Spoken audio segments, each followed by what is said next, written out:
સ્થાનિક સ્વરાજ્યની ચૂંટણીઓ અંતર્ગત મતદાન માટે વહીવટીતંત્ર સંપૂર્ણપણે સજ્જ બન્યું છે। જિલ્લાના ઇતિહાસમાં પ્રથમ વખત યોજાઈ રહેલી મહાનગરપાલિકાની ચૂંટણીને લઈને મતદારોમાં ભારે ઉત્સાહ જોવા મળી રહ્યો છે। ચૂંટણી પંચના માર્ગદર્શન હેઠળ જિલ્લા ચૂંટણી તંત્ર દ્વારા મતદાન માટે તમામ તૈયારીઓને આખરી ઓપ અપાઈ રહ્યો છે।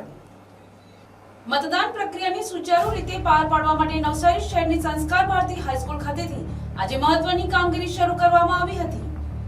અહીં પોલીસ સ્ટાફ અને ચૂંટણી ફરજ પરના કર્મચારીઓ મોટી સંખ્યામાં એકત્ર થયા હતા।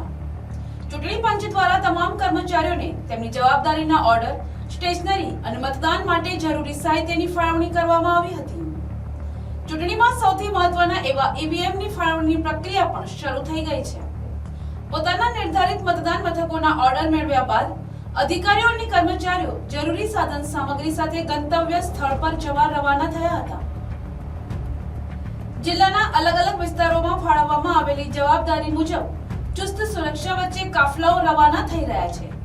જિલ્લા કલેક્ટર અને વહીવટી તંત્ર દ્વારા ખાતરી આપવામાં આવી છે કે સ્થાનિક સ્વરાજ્યની આ ચૂંટણી સંપૂર્ણપણે નિષ્પક્ષ અને તટસ્થ વાતાવરણમાં યોજાશે। આ માટે તમામ જરૂરી તૈયારીઓ પૂર્ણ કરી લેવામાં આવી છે।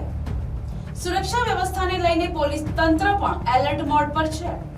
નવસારી જિલ્લા માટે આ ચૂંટણી ઐતિહાસિક મહત્વ ધરાવે છે, કારણ કે જિલ્લામાં પ્રથમ વખત મહાનગરપાલિકા સ્તરે મતદાન યોજાઈ રહ્યું છે।